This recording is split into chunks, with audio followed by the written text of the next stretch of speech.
Good morning, and thank you so much for joining us for this edition of SBB University, where we are discussing everything from elder law attorneys to financial advisors, care management.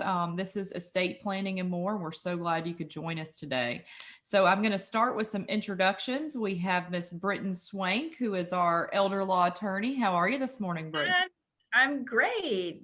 Good morning. It's nice to be here. Perfect. Why don't you tell us a little bit about yourself and how you got into the field of elder law? I basically started out as a 19-year-old working as a runner for an attorney, Julie Osterhout, who is an elder law attorney and long since retired. I'll be totally honest, as a 19-year-old, I thought it was not the most exciting career path for me anyway. And it wasn't until years later, when I was in my 20s after graduating from undergrad, that my grandfather had started developing memory issues. So by the time I decided to go back and be an attorney, I knew going into law school that I wanted to spend my law career helping people facing the kinds of issues that my own family was facing. And so I have a practice that's devoted and has always been, I've worked in this field, to estate planning, dealing with long-term care issues, Medicaid, VA, probate, guardianship, trust administration. So all of those things that happen from the time you're planning and trying to get your ducks in a row to the time that someone passes away, but with a real focus on everything that might be happening in between.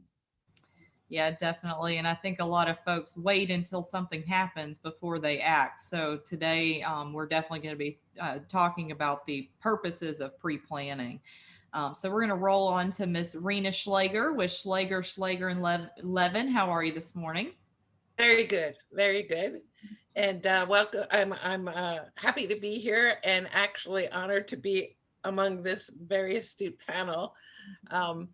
My own background was, because I was thinking as Britton was talking, I never thought I would end up as a financial advisor. I wasn't a 7-year-old saying, oh, I'm going to do this.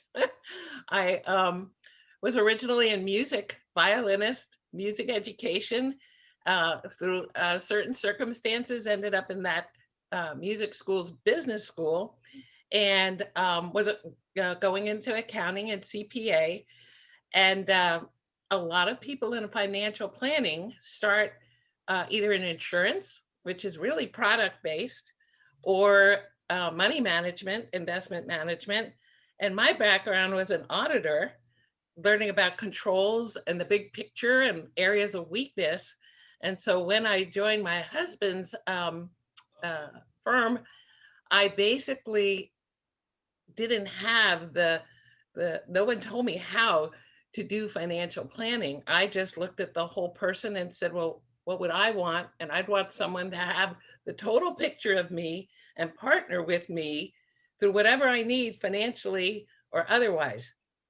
And so our firm has taken on that culture, that it's comprehensive wealth management before they kind of came up with that term, and hooking up with attorneys, because that's part of the dynamic, and getting involved really early in the 80s here with all the social services, since most of the clients were elderly. How could you not be connected with what they're going to need along the way? So if a client's in the hospital and calls me and says, they say, I can't go home, what do I do? I, through the various agencies, know and can tell them. So it's been really an evolution of Southwest Florida financial planning. And I just love it. And helping people, like everybody on this panel, has that core of wanting to help people.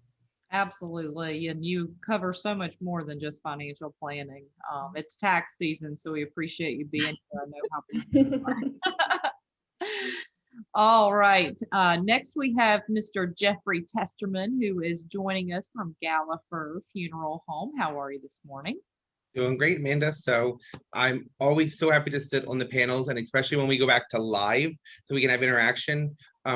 every person sitting here, it's difficult to walk through our doorstep, and I think I'm the hardest one. So Senior Blue Book, we appreciate them taking out that stigma, out the like I have to do it and then we postpone. So it's a setting where we get questions answered, we make sure everybody knows what we're going to do, and the people that are sitting around me make my job so much easier. So when you have your will in place, you have your financials in place, you have your long-term care and your plan in place of what we're going to do throughout your lifespan, at the end, it just makes it so much easier. And then my portion is to take care of your family. Your wishes are met. We make sure if you're a veteran, we take care of any services you may receive through the Veterans Association. If you have things in place you specifically want done for your final disposition, we do those. But this is a great opportunity. So and when we go back to live panels, we would like to see people again. So we're very excited to be here. And thank you again, Amanda. Fantastic. Thank you so much. And Gabrielle, last but certainly not least. Hi, everyone. Hi, thanks for having me here. It's nice to be part of the panel. I'm Gabrielle Sainamore. I'm the marketing director for My Care Manager. We are a geriatric care management company or aging life care management company here in Southwest Florida. A little bit about my background. I was born and raised in Naples, so I'm a native.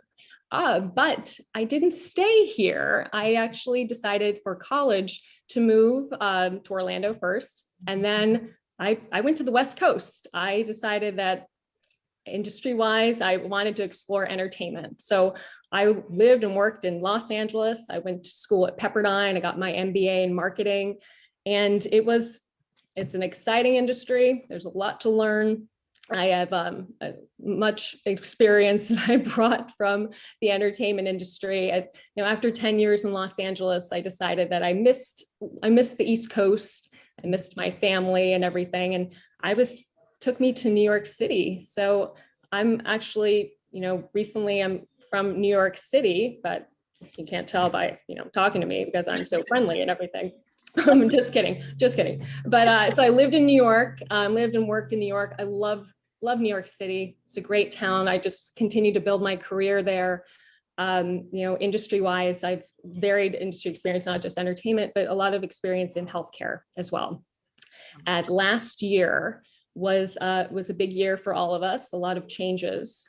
That's when I decided to move back to Naples. Naples is safe, it's beautiful. I have family here, so my parents really wanted me to come back, and thought it was the best move for me.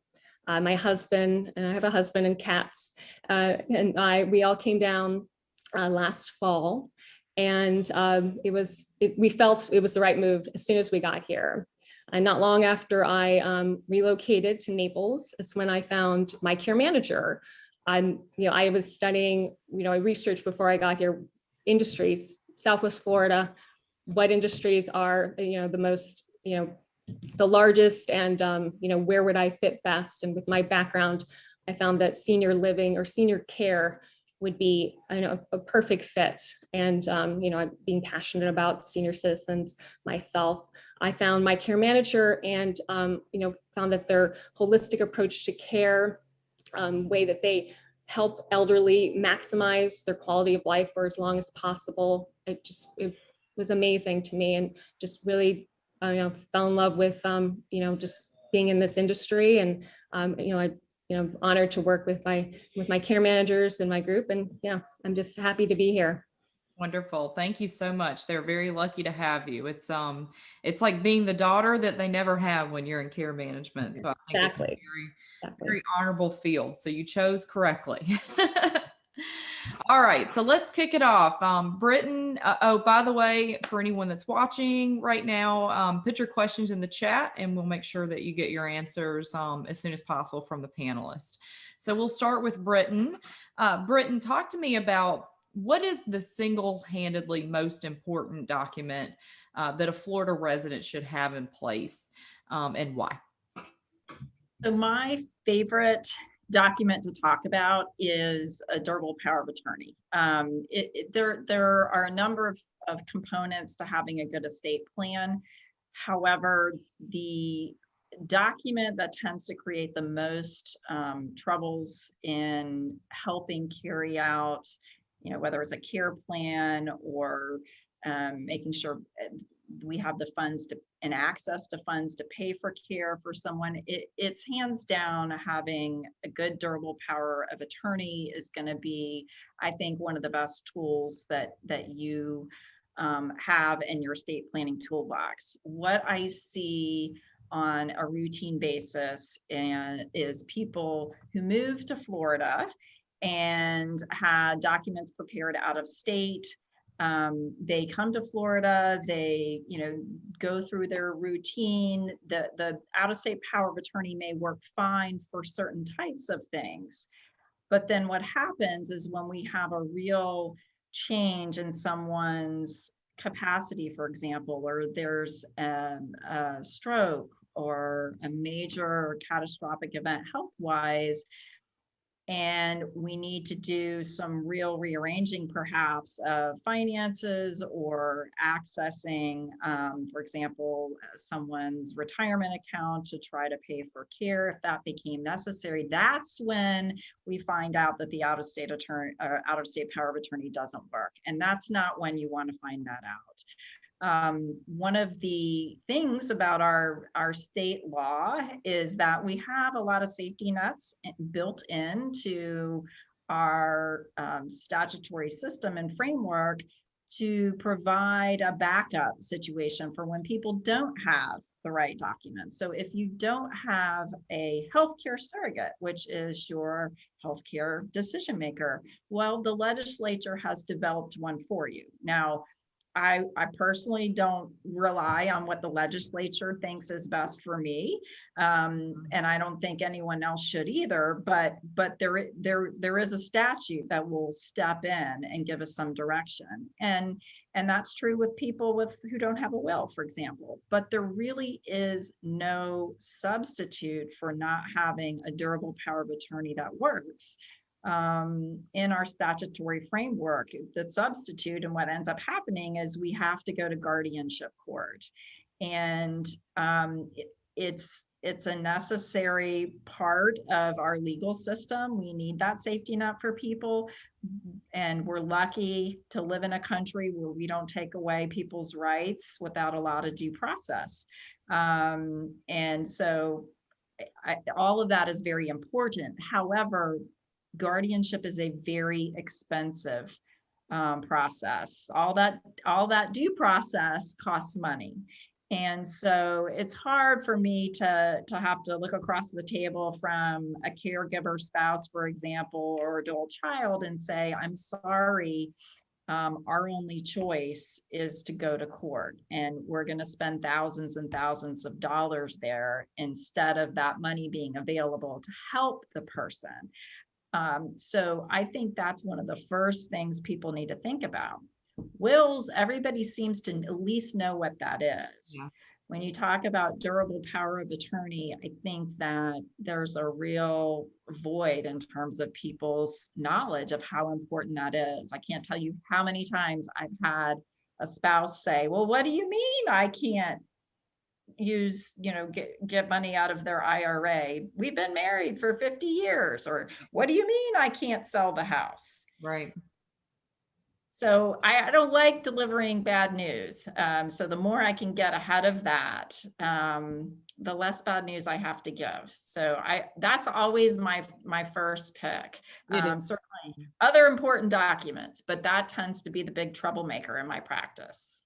Now, would a revocable or irrevocable trust be recommended at times? Talk to me about those two different trusts quickly.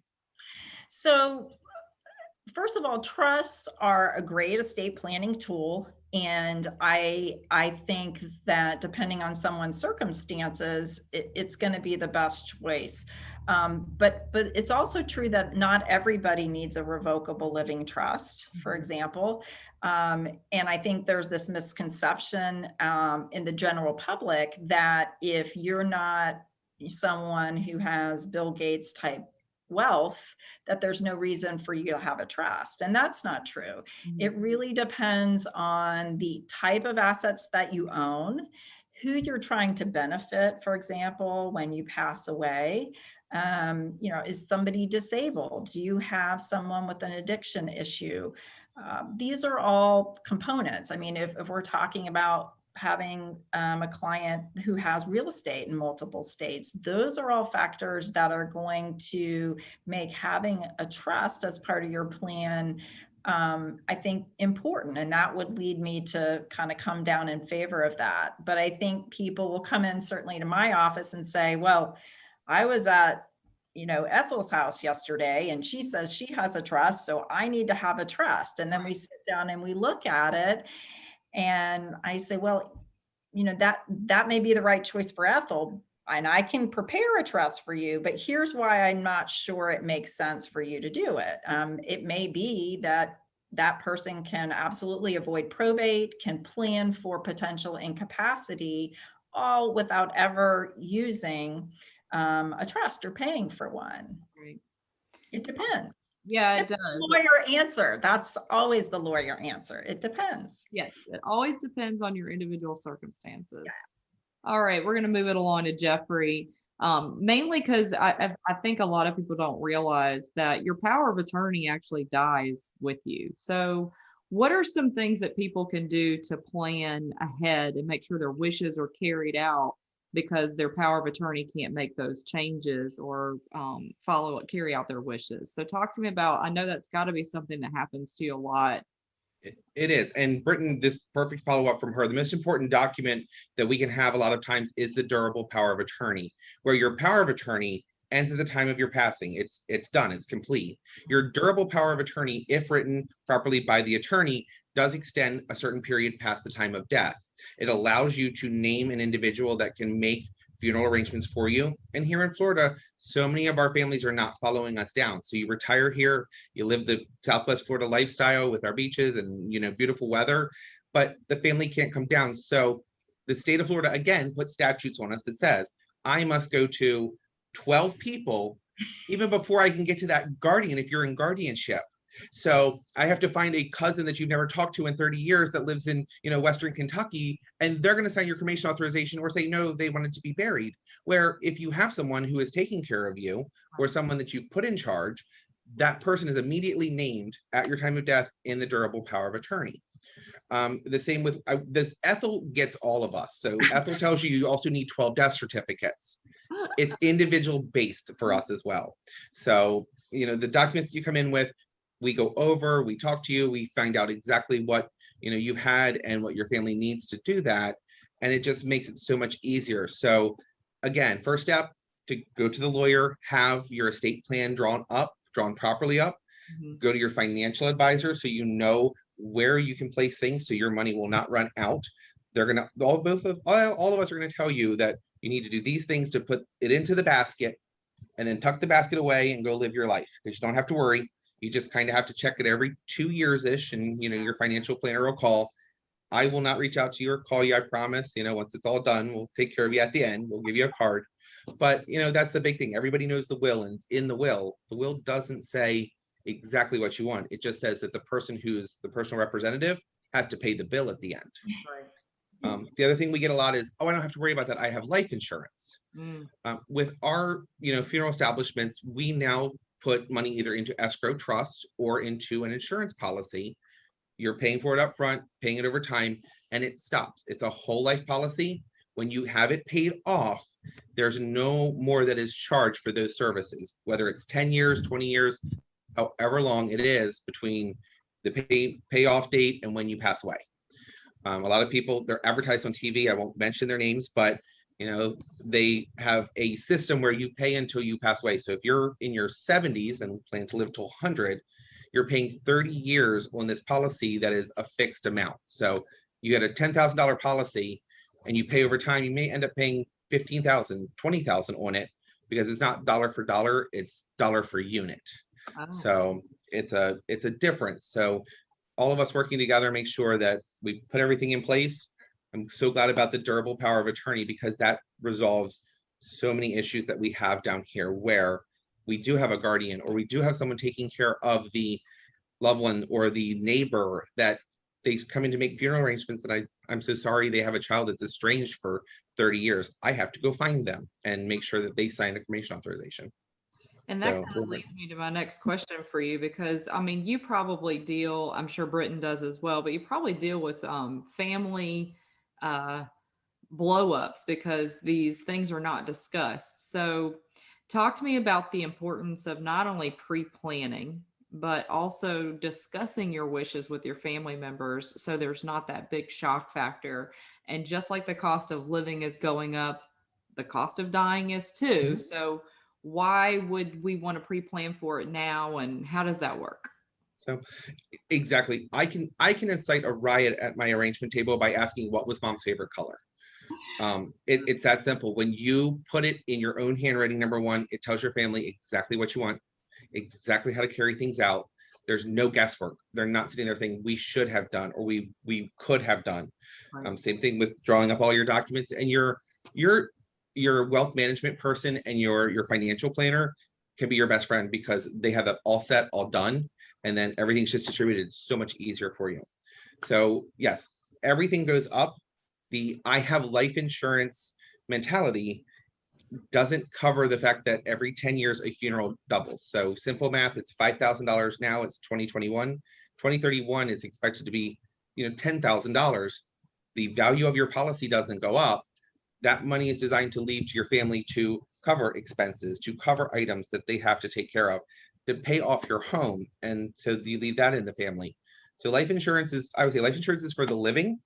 We have death insurance. It's the same thing, but we have a whole life policy that is for taking care of your funeral, and you don't have to worry about anything else. It locks in the price as of today, once it's paid off. And I have policies that we call the unicorn policies. They're $275 from 1973. Typically in our area, cremation right now in Southwest Florida ranges anywhere between $1,000 to some other firms that are $3,000.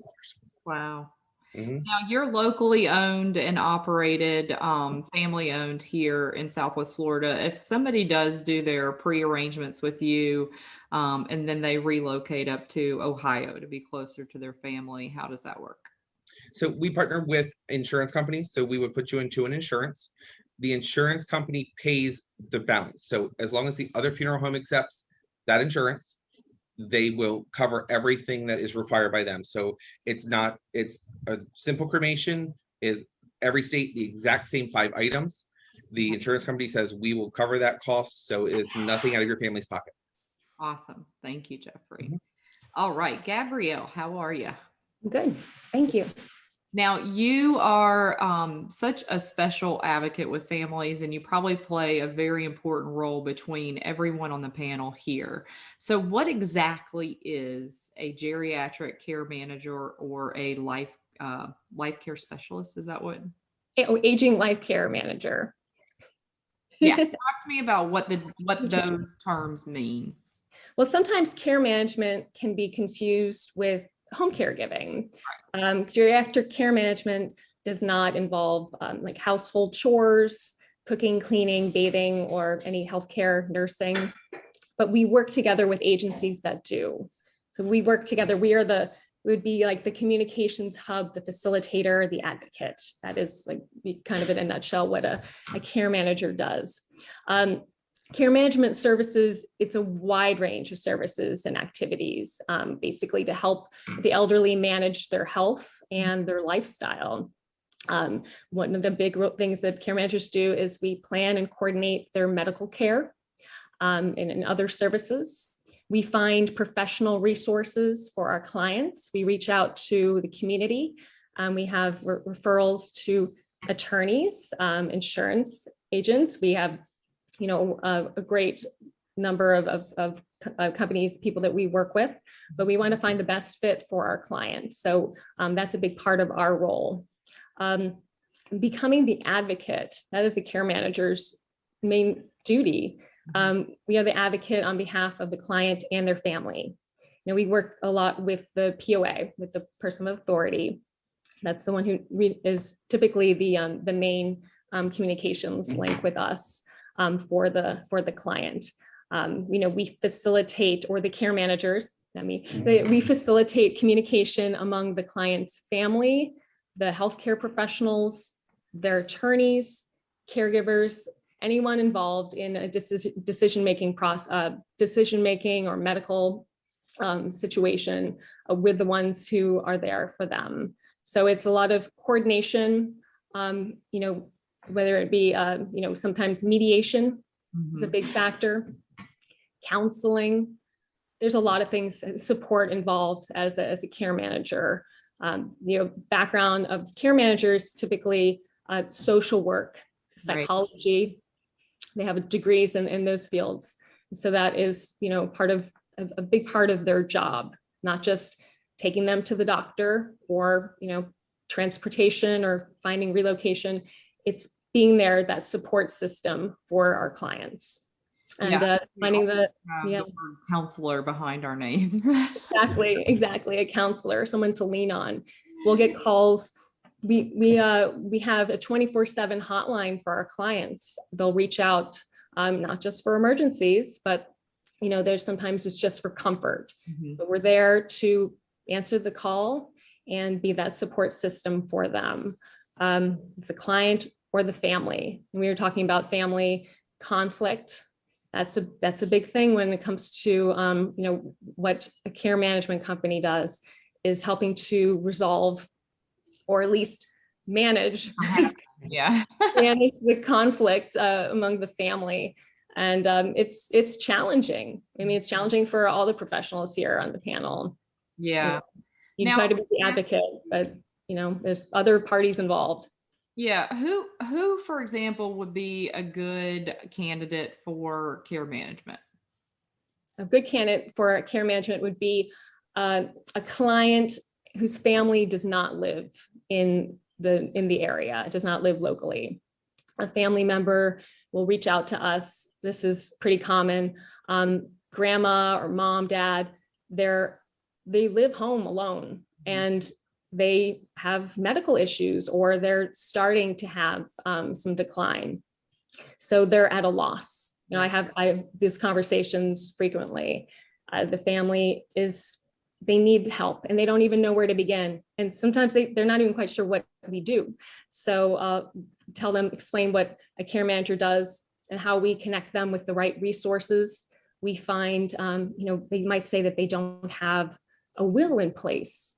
Wow. So we have, that happens, unfortunately. So we have the professionals, our professionals are there to make sure that all of these things are taken care of. Where part of the assessment is going through where they are, a strategy, short and long term, for their care, including, what their future holds. Sure. And if they have their long and short term life care plans in place, trusts and all of those different needs, insurance. If they don't have it, then we need to know, red flag. Yeah. There's typically it's those out of town clients who need us. And then if there's a crisis, we get that a lot. Mom, dad, grandma has had a fall, or there's an emergency and we're at a loss. We don't even know where to go. So the care manager will be there to support and just assess where they are in their medical or emotional state, and where do we go from there, and just pick up the pieces and make sure that the family has peace of mind. That support system that I've mentioned, it's important to have less stress for all parties and to provide that peace of mind. They live in New York, grandma, grandpa, mom, dad, they're in Naples, Florida, that they feel better. There's a care manager there that's going to pick up the phone or, call them or email, keep them up to date. And following them to their doctor's appointments and being able to report back, because sometimes when even you and I go to the doctor, it doesn't matter how young or how old you are, sometimes it's hard to absorb what all that means. And having that clinical person, that clinical piece there, you're able to relay, the information back to the family in that clinical sense so they can understand it and it's documented. And I think it's also important to talk about one of the reasons that you're on this panel today is it's an intricate part of being able to speak to the financial advisor, the attorney, the funeral specialist, so you know all their wishes and you can be that person that advocates for that senior to let everyone know what their wishes were because you have it in writing. Exactly. Everything is documented. You know, what their primary care physician says, what's happening at the assisted living facility, and what their attorney. We need to know what their wishes are. So it's to make sure that everyone has a go-to person, a communications hub. And I'm sure Jeffrey can say this too, but like the worst thing that can happen is that, you know, we don't know what their final wishes are, or they're in a position where they're incapacitated and we didn't even know they had long-term care insurance because they bought it 20 years ago, but didn't really talk about it because nobody wants to talk about long-term care. Nobody wants to talk about death. But these are discussions that have to happen. And it's really more for your family that you're having these discussions versus yourself, because they're the ones that are going to be left dealing with it if you don't discuss it. So super important to make sure that you're talking to your family about not only your final wishes, but what you do have in place other than that, you know. All right, Miss Rena. Now, I always like to ask Rena to talk to me about how she contributes to all of you guys on the panel. So what is the one thing that you would suggest to absolutely everyone as a universal estate planning advice as far as it goes with working with your financial advisor? So if you are able to bring up the document that I have provided, if you haven't heard in this session from everybody, durable power of attorney, under estate planning, number one, I had proper titling and beneficiaries, and the most important document is durable power of attorney. So if you have one message that you take away from this, is whether you are 20 or 85, you need a durable power of attorney document so that someone can step into your financial shoes and while you're living, make sure the right things are happening for you. And it's so interesting. I had asked to be at the end because I kind of consider myself the living healthy hub, because most people haven't gone to the rules of life, what you should do, class 101, that is not in high schools and is not in universities. And you're just supposed to pick up these things along the way in life. So we sit down with people, and I have an incredible tool that I have developed and have shared with other financial advisors who have used it. I call it the estimate of holdings. It has 6 sections on it, and everything about your life. It's not just about insurance or investments. It's about, number one, when you're talking about end of life, while you're healthy in your 50s, I am sitting there asking, have you made prepaid arrangements? Have you decided cremation or burial? And if you do decide cremation, do you have special wishes about those cremains? And you don't think about that for a financial advisor, but I have literally been the person after a client has passed, telling the kids, oh, by the way, did you know that even though your dad is entitled to be at the Veterans Cemetery in Washington, D.C., he said he wants to be buried in the Gulf, you know, strewn into the waters. And I've actually been on one of those events, and it's amazing.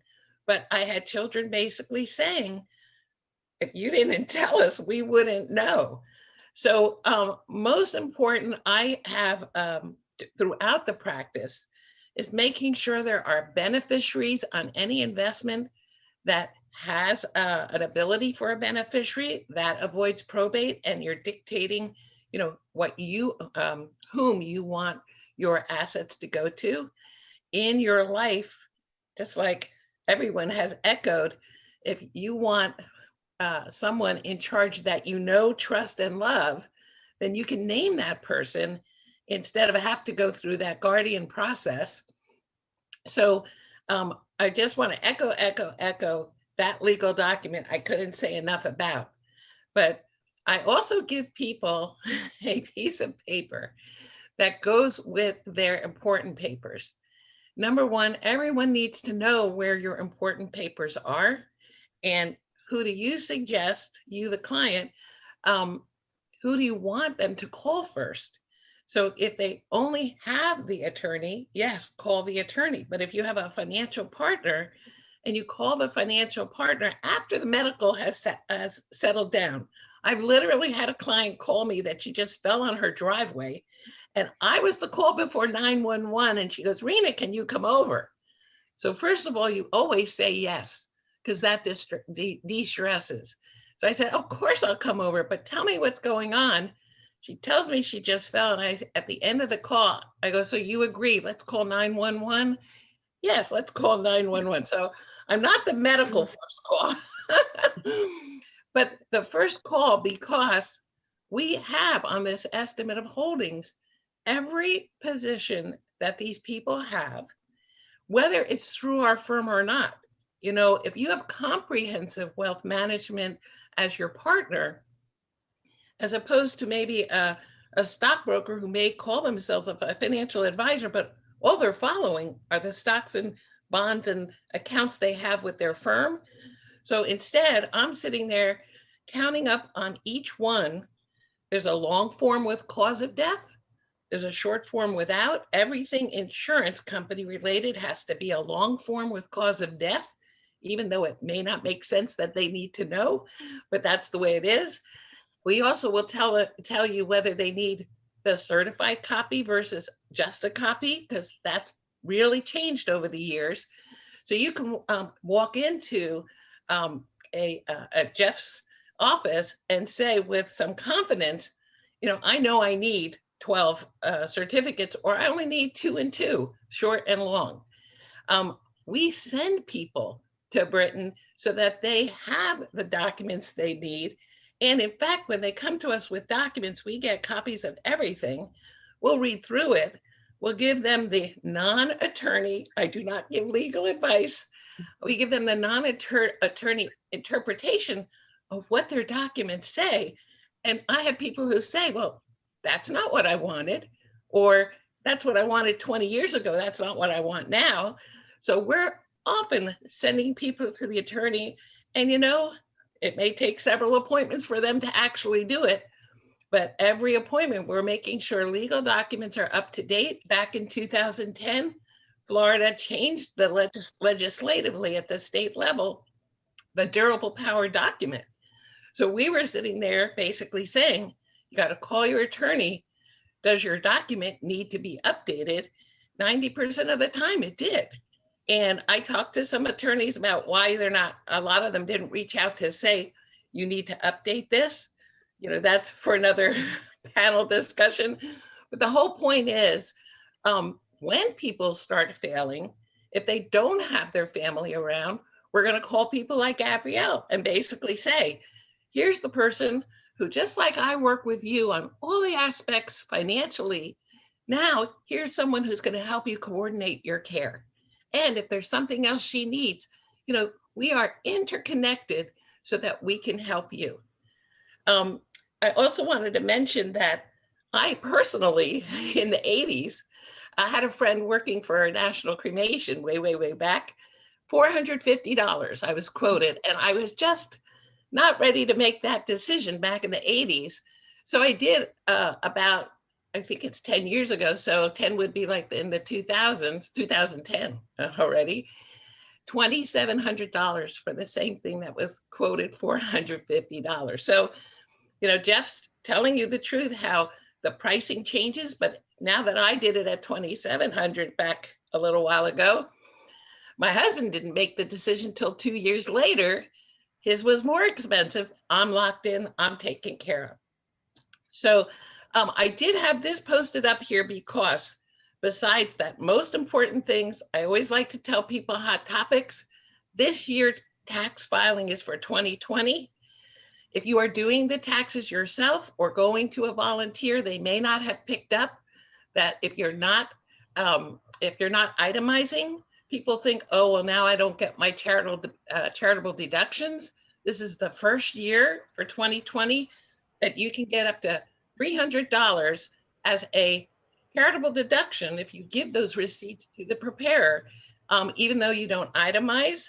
If you're 72 and older and taking required minimum distributions, and maybe you're only taking them because you're forced to by the IRS, if you give any of those dollars directly to a charity, then it comes out of your IRA completely tax-free.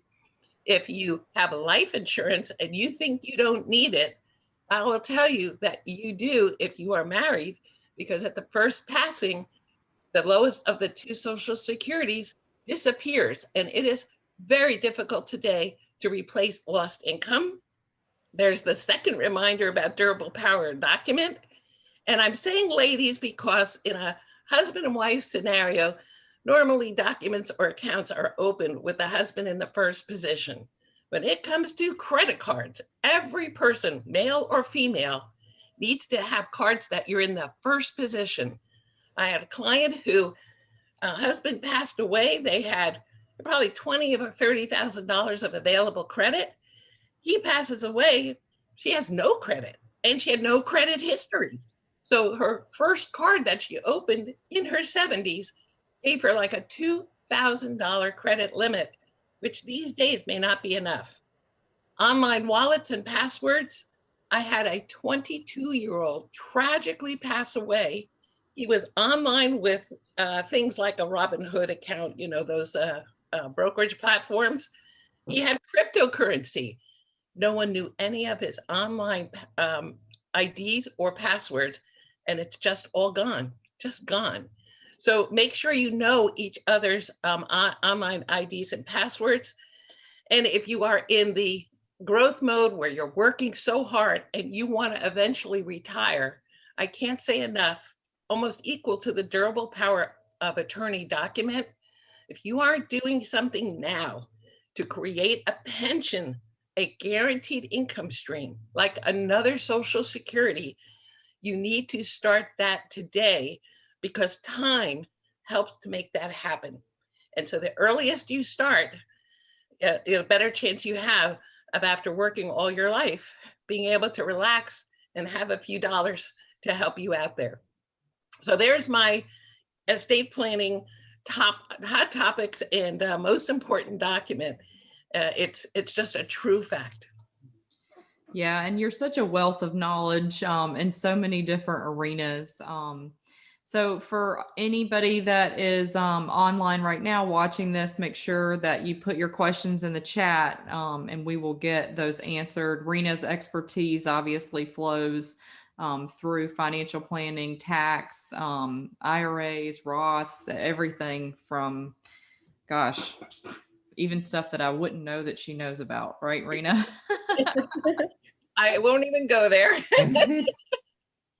All right, so just quick closing remarks and then we're going to wrap this up. Anybody have anything else that they want to express to our viewers today? I'm sorry, go ahead, Jeff. Rhea and I always do this, ladies first.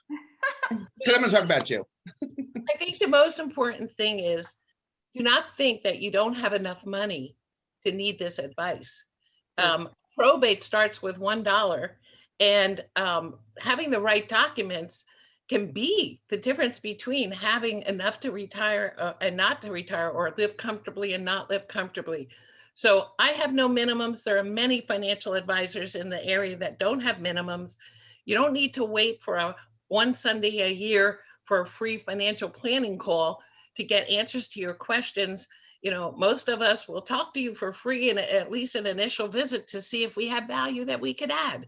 Sure. So take care of yourself and make the calls and reach out and get the support. Perfect. All right, Jeffrey. And I was going to talk about Rena. So we all have our professional standards, but Rena being a wealth manager, she has a stipulation with the SEC that you have to reach out to the client every so often. So she's a wealth manager. We all protect your data. It's all safe, but Rena's the one that is kind of, it's not like Ronco, set it and forget it. Her staff's constantly reaching out saying, has anything changed? Is this? So I've had people, she sent me password lists before. You know, we work together as a group, as a collective, and that's it. Senior Blue Book is not the Google of go in and type things. So if you just stop today because of our pretty faces, research Senior Blue Book. Amanda, I want you to tell people how it is. It's what Senior Blue Book is, what it does, because we're not physically in front of people, and the network it creates. Yeah, thank you, Jeffrey. So Seniors Blue Book is a free resource guide that can be picked up at any CVS or Walgreens back in the pharmacy. It is what I consider the yellow pages for aging well. Everything from senior housing, home care, home health, resources for aging in place, elder law attorneys, care management, financial advice, obviously cremation and funeral arrangements. It is an updated cover though, Rena. We got to get you. So this is what the cover looks like. It is what I like to say to a lot of people is it becomes a very beautiful coaster on your coffee table. And I want to change that. It is a wealth of knowledge for things before you need them. So it's not crisis care, if you will. I mean, obviously, if you're in a crisis, it is something that's very helpful, but it's good to know how to utilize it before you end up in that situation. So there is an ad index in the front that gives you all the different categories. There's hundreds of different categories. And we also do have a national website. It's seniorsbluebook.com with a local homepage. So if you're looking at this video and you live in Denver, Colorado, you can actually get resources from Denver, Colorado by going to our national website.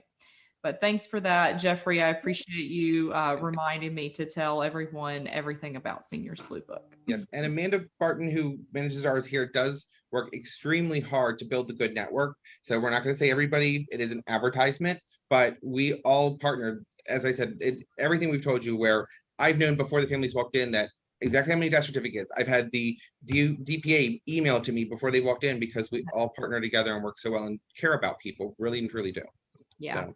Yeah, I would say none of us are in this for the money. It's a passion that runs deep. So thank you again for your time this morning. I just appreciate all of you so much, and I appreciate the viewers out there and definitely want to hear your questions. So please make sure that you put them in the chat. Also want to give a shout out to Lee Health, who has been kind enough to help us with their platform and getting in front of all of you. So thank you so much, and I hope you have a fantastic morning.